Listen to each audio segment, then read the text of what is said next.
Welcome to the Parsha Perspective. Each week, we will delve deep in a weekly Torah portion to find a practical and insightful way to enhance your daily life.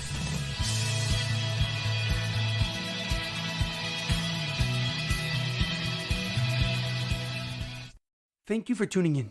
My name is Rabbi Shalom Yemini, and each week we will look into the weekly Torah portion to find practical and insightful ways to enhance your daily life. This week's Parsha Perspective is in honor of the immediate and speedy recovery of Daniel Aaron Moshe ben Ruth. May he and all those who need a Refuah Shlema experience God's mercy and God's compassion. This week's Parsha Perspective is in loving memory of Leah Mintche bas Yaakov Yosef, Edward Ben Efraim, Shlomo Ben Edward, and Yirachmiel Daniel Ben Gedalia. May their souls be uplifted and may their memories be a blessing. This week is a double Torah portion, Parshas Vayakhel Pekudei, and we end off the second book of the Torah, Sefer Shemais. Our Parsha begins with Moshe descending from Mount Sinai with the second set of Luchos. He did so only after successfully obtaining forgiveness from Hashem for the sin of the golden calf. He gathered the Jewish nation to teach them the intricate laws of the construction of the Mishkan. The Torah portion then goes through the construction of the Mishkan and all of its components, from the beams and sockets that comprise the wall to the priestly garments worn during their service. Once completed, Hashem instructed Moshe Rabbeinu to assemble the Mishkan and purify all of its vessels and prepare them for service. Moshe Rabbeinu then anointed his brother Aaron as the high priest and his 4 sons as regular priests to perform all the daily tasks in the Mishkan. Once God's presence rested upon the Mishkan, no one, including Moshe Rabbeinu, was allowed to enter the Mishkan except for the Kohanim, except for the priests. However, a question comes to mind. The Parsha reiterates who the foremen, who the supervisors were for the construction of the Mishkan. Bezalel from the tribe of Yehuda was the main superintendent, and his assistant was Leah from the tribe of Dan. The Pasuk writes about Bezalel, "Va'emala osei ruach Elokim, b'chachma b'sfuna uvadas."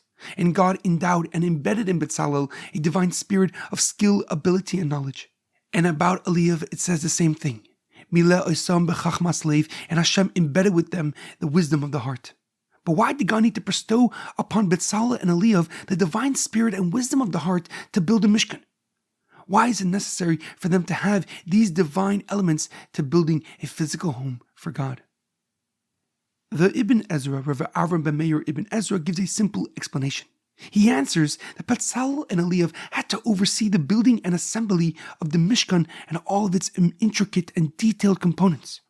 They had to review and inspect each vessel before assembling them. The Ibn Ezra explains that God bestowed upon Bezalel and Leah the divine knowledge of exactly how each and every vessel and every component had to be like. Without even seeing them, they created every part precisely how God desired it to be. However, the Orach HaMakadosh Rav Chaim Ibn Attar, a Moroccan commentary and Kabbalist, gives a deeper and more profound explanation. He writes that the divine spirit bestowed upon them was the ability to transmit and pass on their wisdom. Bezalel and Leah weren't just master craftsmen, but great instructors as well, and they can transmit all of their knowledge to other people to help build the Mishkan. With the divine spirit, they can transmit and accurately convey precisely what God intended for his home in this physical world.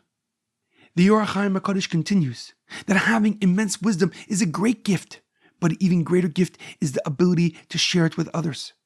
Bezalel and Leah convey their knowledge similar to the level of Moshe Rabbeinu, the greatest teacher. When Moshe spoke, people of all ages were able to understand every single word. He conveyed his knowledge and wisdom in a manner befitting his unique and special title. The Orach HaMakadosh's explanation is ever more relevant as we quickly approach Pesach, the holiday of freedom. The primary purpose of the Pesach Seder is to teach our children our history, the story of Yirachmiel, the story of Exodus. How we were once slaves to Pharaoh in Egypt, but God, with great fanfare, marched us out of Egypt to be his people, to be his nation. We must convey that to our children, the hardships of our slavery and the greatness of our freedom. The mitzvah of the Seder night is to pass on the experience with all of its emotions to our children who will keep it alive for the next generation. In our daily life, it is imperative that we realize that we each have so much to share with the entire world. Whether it is our knowledge on a subject or a feeling about an experience, we have something to give and to provide to the universe. Even if we are more reserved or timid, our knowledge, wisdom, and experience are necessary for the world's survival. Hence, we must seek the proper outlet to express and reveal the unique light that shines brightly in our soul.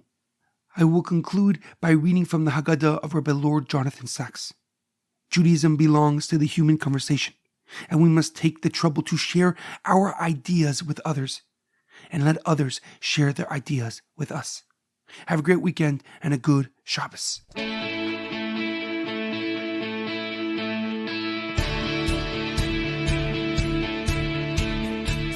Thank you for tuning in to the Parsha Perspective.